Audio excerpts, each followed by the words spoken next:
Mildred Burke, Queen of the Ring. Mildred was a young mother without a high school diploma working as a waitress. She needed a change, but what else could she do? She went on a date to a pro wrestling match where she was one of the few women among thousands of men. Mildred was fascinated by the strength, power, and control of the wrestlers. She wanted to try it and asked a wrestling manager to train her. He refused. She kept asking. Finally, he told her he'd set up a match with an 18-year-old male wrestler.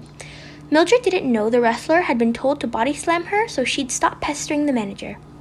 But he didn't get the chance because Mildred pinned him. The manager asked for a rematch. Mildred pinned the same wrestler again. She was on her way to becoming one of the world's best lady wrestlers. Mildred took training very seriously, lifting weights, watching her diet, and exercising daily. She started wrestling in carnivals. Her manager would offer $25 to anyone, male or female, who could pin her in 10 minutes. Nobody could. Mildred, or Millie as she liked to be called, was strong, but she was also smart. Science was her advantage. She used her opponent's own weight as leverage against them.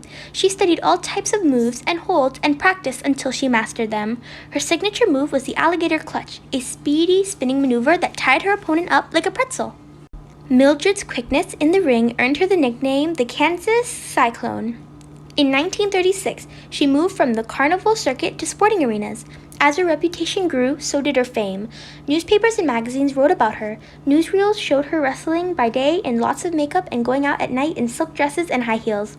She wanted to prove that women could be successful athletes in a tough, male-dominated sport and still maintain their femininity.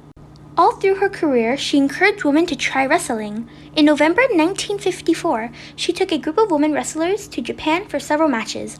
At first, the Japanese were stunned. The idea of women wrestling shattered long-held traditions of proper female behavior, but slowly they accepted the strength and grace of the sport.